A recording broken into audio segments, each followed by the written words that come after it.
Hello and welcome to 7th grade U.S. History. My name is Tim Cooper.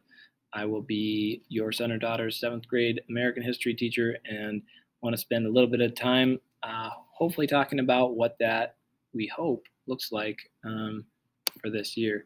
First of all, a little bit about myself. This is me and my family. My lovely wife Ashley, who is an art teacher up at the high school. I have three daughters, Aubrey, Olivia, and Cameron, going into 11th, ninth, and seventh grade, or fifth grade, pardon me. My son Corbin, who will be a third grader at Sagebrush, and my very fun golden doodle dog Clara, who will love you if you just pet her. Um, I've been teaching here at Sheridan Junior High School for quite a few years, and I teach and coach both here at the junior high and at the high school. And the reason I mention that is that after school can kind of be a tricky time for me.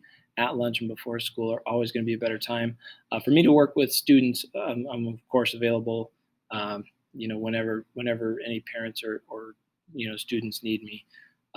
But sometimes after school can be tricky with practices and things like that. So just something to be aware of. Our curriculum here at the seventh grade level is that we're picking up with kind of the age of exploration. So we'll say, roughly the 16th century right up to the Constitution. So we'll talk about colonial American history, and we'll go through the American Revolution up to the creation of the Constitution.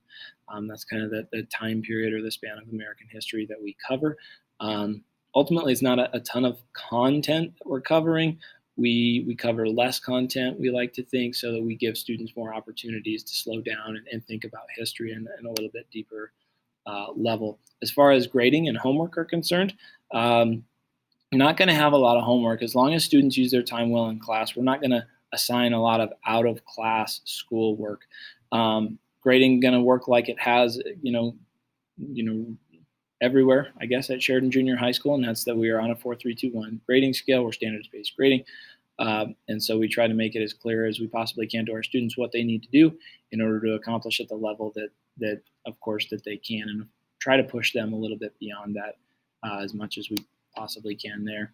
Kind of the bedrock of my classroom is just very simple and seemingly simple idea that learning is the result of thinking. And for us in American history, trying to keep the perspective that names and dates and people aren't going to be things that stick necessarily with students, and ultimately aren't that important in the long run anyways. What's most important are the kinds of things that I have on this slide, and that is considering different perspectives, doing a lot of reasoning, having a ton of curiosity about a subject, understanding that history is pretty complex, just as our current situations are always complex. Things are very often not black and white. There's a lot of gray involved in it. And so really trying to have students think about history in some really critical ways. We want all our students here at Sheridan Junior High School to be, to go on to be citizens who are inspired, or who are, curious, that they're problem solvers, and that they're, wanting to make a difference in their world. That's a big deal for us here at Sheridan Junior High School in the Social Studies and History Department.